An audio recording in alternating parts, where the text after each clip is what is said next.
And then I'm going to come back here in a little bit with a few friends and probably do a little pre-show before Blake kicks it off tonight for the Friday Night Throwdown.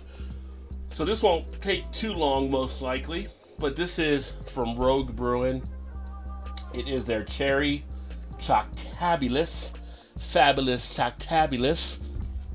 And it is a milk stout with natural cherry and chocolate flavors. It is a 22-ounce bottle. Comes in with an ABV of 8.4%. Also 30 IBU. And if you care about the SRM, it is a 108.2. Never seen a decimal point in the SRM before. But anyway, this one is actually highlighted by having a heavy plate of chocolate. A cool thing that Rogue does is on the back of their bottles, they put a star to let you know what actually sticks out about the beers. And you can see how the red is definitely all filled on the chocolate level. Also, we have a little bit of a sweetness there, and of course maltiness, and a slight amount of bitterness in play as well. So this should be a little tasty one. It says you can pair it with truffle fries, roast duck, chocolate covered banana. So they always find the most common things for people to pair with, right? Cherry Choctabulous, I can't talk. Cherry Choctabulous opens up gushing with luscious cherry aroma and flavor that quickly gives way to indulgent notes of rich dark chocolate. A delicious treat any time of year, but we particularly enjoy it in a crisp winter evening. Well, it's not winter right now. This is definitely summer, and I had it there. I needed to start moving some of these beers through, so we're gonna go ahead and enjoy it right now. So 8.4 ABV, let's get at it. Cheers to Adam, Mercy Beers in the house. Good evening, my friend. And also to Craig, Kent Beer Reviews, also in the house. If you guys haven't checked him out still, check him out. And he'll be joining me here in a bit, I believe. And Adam, if you're freed up, you can also join. I'm going to have a little bit of a session here, about 8 Eastern. But wanted to share this beer first. It's got a nice little pretty color coming out of the glass. Nice darkness on the beer. Nice head that's, could have easily got to a 2-finger head, about 1, 1.5, 1 3/4. And you're not really getting any light through that. That is pretty much a very deep dark brown, pretty much a jet black color. Oh, there's a nice sweetness on the nose. Got a nice amount of decadence in the aroma. You definitely get that nice feel of the chocolate. Getting that cherry in there very easily. It has that nose kind of like a rich type chocolate, you know? Talking like a Lady Godiva type chocolate here. Or the ones that they put like the truffles, or the ones with the cream inside. It's milk chocolate for sure. Definitely pick up a little bit of that milkiness. Shout out to Erie in the house. No sneaking on me this time, so she is here for the live, as well as Vanessa. Cheers, Vanessa. Good to see you as well. But I am digging the nose one. It's kind of got like a Cadbury type chocolate. If anybody enjoys the Cadbury type candy bars, Godiva and Cadbury are two that come to mind as I think about this one here. Vanessa says cherry chocolate is my favorite flavors. Mercy said, evening Craig. Sorry I couldn't join your stream before, but been cleaning the house and setting up a barbecue for tomorrow. It's all about priorities, Adam. All about priorities. Very nice. Taste-wise,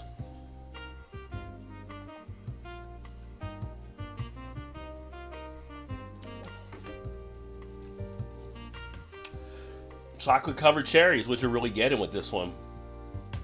Get a nice punch of that fruit from the cherry flavors. That chocolate is so heavily in play. It's just like a cascade of that chocolate flavor in the mouth. The back end has a nice crisp break to it. On the finish, not leaving much of an aftertaste, although in the roof of the mouth, or kind of on that tongue area, you have a lingering effect still in play. You can still pick up some of the tasty notes of the beer.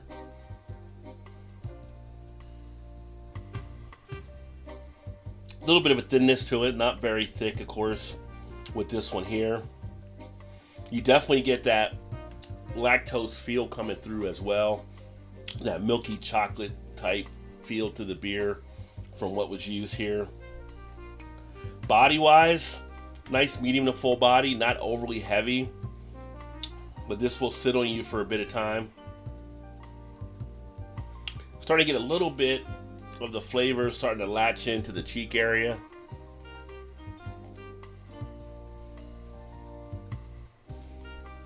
You hold the beer, you get a nice prickling on the tongue from the carbonation. You hold before you swallow, that also acts to set up more of a flavor in the mouth as well. As I work my way down through it now, I'm getting a little bit of a more ingrained feel in the cheeks. Starting to get that little bit of a chewy type sensation. It's not a bad beer. You definitely have to be a cherry fan and of course a chocolate fan. Those are your two things. Most likely you'll enjoy this one. You know, in the bottle it does indicate a slight little bit of bitterness, but it's not really bitter at all. It's kind of like a little bit of that coffee type bitterness as you get with some of the stouts from the way the malts are done. But overall, this is a decent one from Rogue. Little bit of a, I guess, a medicine-y feel maybe if you have too much of it. Where if you're not big into cherry, I think it can come across that way. But I'm definitely enjoying it. Again, this is the, for those that just came in, the Rogue Cherry Choctabulous. And this was one of the 22-ounce bottles I picked up. I don't remember when, one of the beer runs I had done, and I said that kind of looked unique, so I went ahead and grabbed it. And Rogue still does some decent beers out of Oregon. They've been doing it for a good amount of time, and I always like kind of checking out some of their stuff. Honestly, I'm rarely ever disappointed from them. Probably the only thing that's probably not been something great, but I ended up getting a deal on anyway, was that the Sriracha Stout that they came out with that year. Not huge for that. Not for a $12.99 bottle. That's just not worth it to me, but that was one of the novelty things they made.